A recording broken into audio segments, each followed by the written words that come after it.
starting to rain. It is like an old school hothatch. Set it up the way you like it, but it has an edge. Weird thing. Something with lights on modern cars is very annoying. Oh, those brakes are good.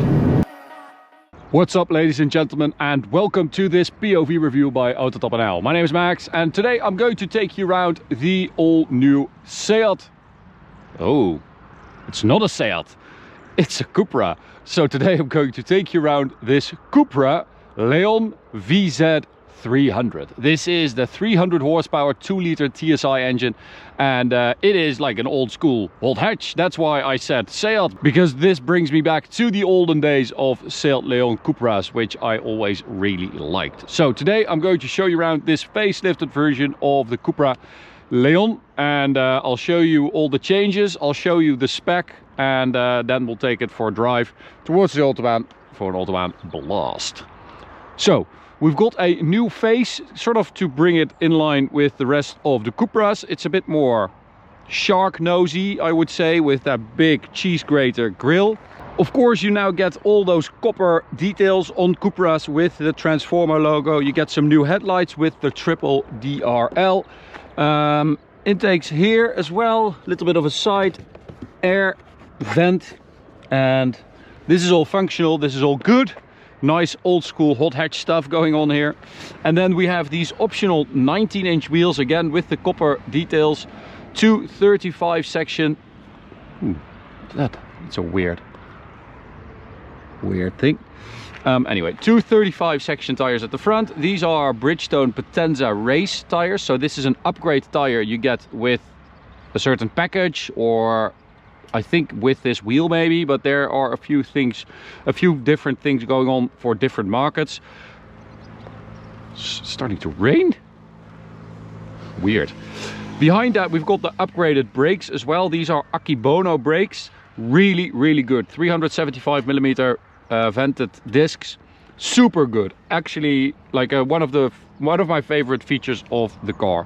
You also get, as standard, the adaptive dampers that you would also find on a Golf GTI, for instance, but they're as standard on the CUPRA 300.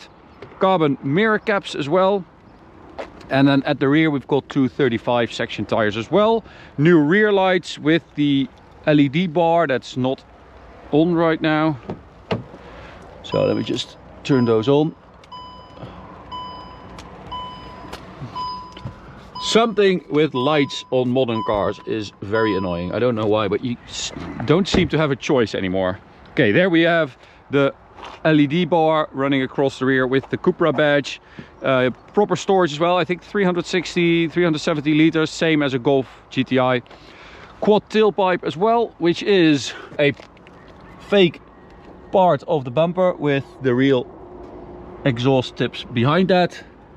And a little bit of a diffuser as well here. And well, we don't get this car in the Netherlands, which is a shame. That's why Martijn drove all the way to Barcelona. No, he flew to Barcelona and then drove the car back, which does seem like a cool trip. And yeah, he drove from Barcelona back to the Netherlands through France and Spain and, you know, Belgium and stuff like that. So seems like a nice trip. So we've got the EA888 engine here, the 2-liter TSI with 300 horsepower, and this is basically the GTI Club Sport spec engine. Now this goes for the hatchback version. So you have this engine, 300 horsepower, front wheel drive.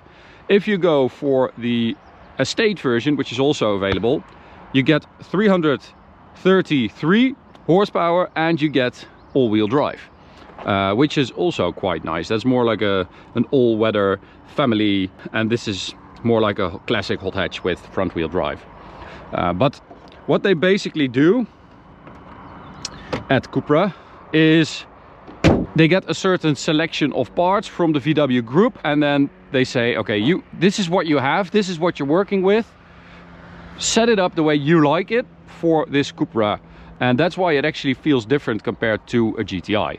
You see that in the interior as well, although of course you do have some VW group parts. I do think that CUPRA do a really good job of making this feel like its own thing, like a separate brand, which it is now, of course. It's no longer part of Seat, but also within the group, I think they're doing a great job of setting themselves apart and making it feel like a different car, even though there is a lot of stuff that's similar. So let's start it up. You also have a valved exhaust, so if you go to CUPRA mode, you get a bit more sound and a little bit of a pop from the exhaust. It doesn't sound bad or anything. It's just it's not very loud, and but that's, you know, that's to be expected with modern cars. So we've got a 7-speed door clutch gearbox linked to that engine, and we have a Sport Plus setting. So you have Sport and Sport Plus, which I think is an extra calibration for CUPRA, because I don't think the Golf GTI has that setting, and the gearbox itself and the suspension and stuff like that have all been calibrated by CUPRA, and that is why it feels different. That's what I mean when I say, you know, they get a big pile of parts and then they can have at it basically and set it up the way they like. And that's also, of course, where CUPRA's racing experience comes into play, because you wouldn't expect it to be so different compared to a GTI looking at it, looking at the specs on paper and the parts they use, but it does. It feels different. It feels more aggressive, where the Golf GTI is a very, very good all-rounder, but a very friendly all-rounder. It's a good companion for your daily driving, for trips, for whatever. This still is all that, but it has an edge. There's just a little bit more aggression going on. It's a little bit more sharp. The power delivery is, you know, you've got more power anyway, but it also feels a bit more urgent, like it wants to go fast.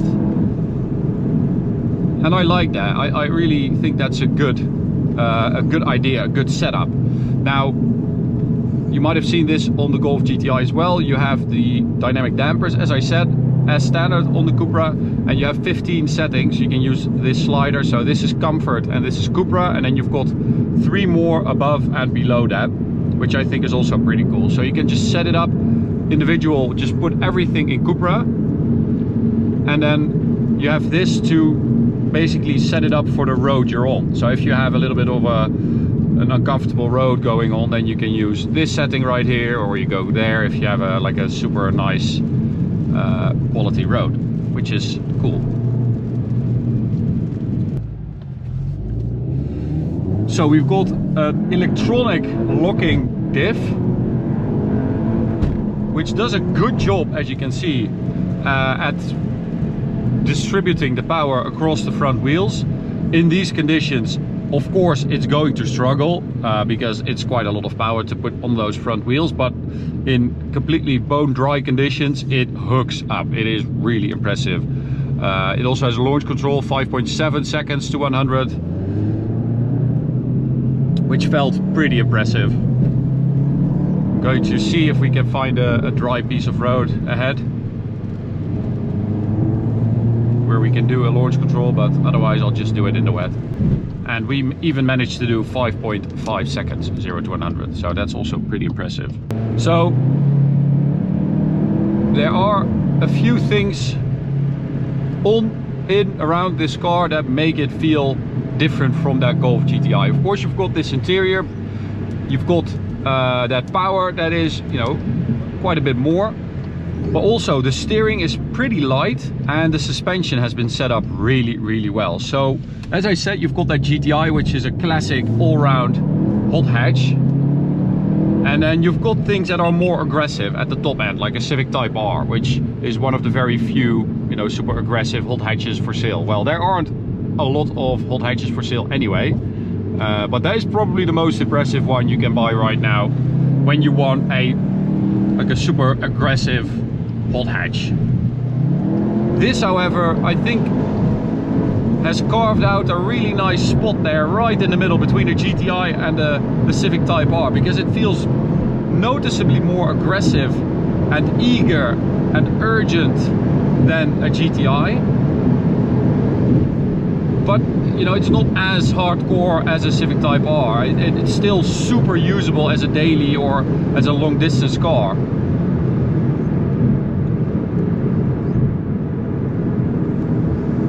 And I think that's a really nice spot to be in, because that's what hot hatches used to be.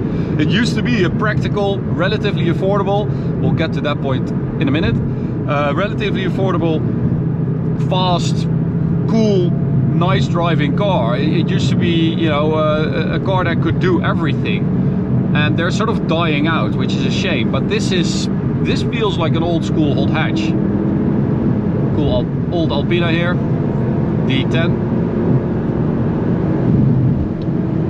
Coming back to that value for money bit, it did get a little bit more expensive, the CUPRA Leon, over the years. So you're looking at around the same price as a Golf GTI, maybe a few thousand euros less than a Golf GTI or GTI Club Sport, depending on the version you get of the CUPRA. So it's not that like value for money magic thing that it used to be. But I also think that CUPRA have done enough to earn their spot here, because in many cases the CUPRAs were just a lot more fun than the VWs anyway, and we're closer to the Audis when it comes to driving experience and stuff like that. So I think they've earned this spot here. And also interior wise, quality wise, everything feels just spot on, so definitely nothing to complain about that. Top speed 250 kilometers an hour. We'll see if we can get close to that. It's quite busy, as you can see, a lot of holiday traffic. And 100 to 200 we did 12:37, which is also pretty damn good.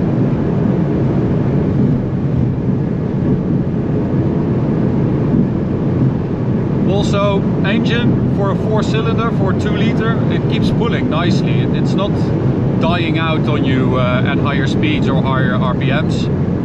Oh, those brakes are good. They just bite right at the top there, which is really, really good. That's also one way to make it feel more agile and lighter than it actually is. It's 1500 kilos, which is not heavy by today's standards anyway. But then because you have that light steering and that sensitive brake pedal, it just feels more aggressive and more agile, which is great. So top speed 250, as I said. It will do 267 on the speedo, which is around 260 GPS kilometers. So you definitely get your money's worth there, which is great.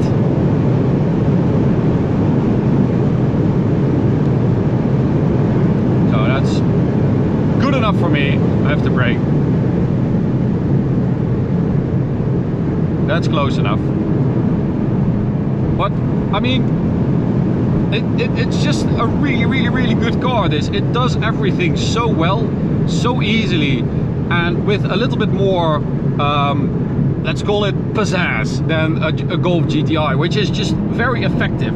It's very good at what it does, but it's very effective. It's a bit more serious and well, a bit more German, if we can say that.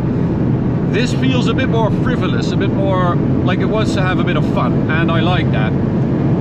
I don't really think it's a particularly good looking car though. I think it's, yeah, it's not really my thing. I like a Golf GTI in that respect better.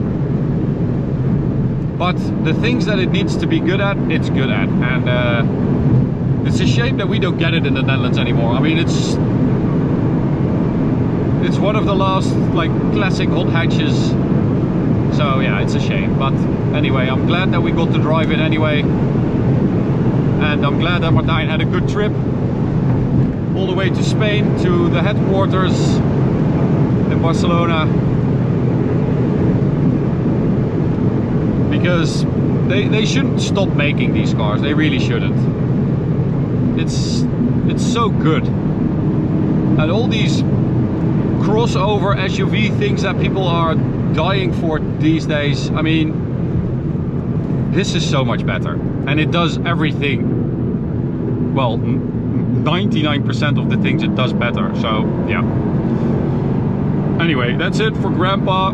I'm done complaining about new cars. This is good. I like it. I'm happy that it's here, and I hope you enjoyed this video. You can subscribe by clicking the big button. You can check out this video, this playlist. Fun is over, that's the border. I'll see you at the next one. Bye.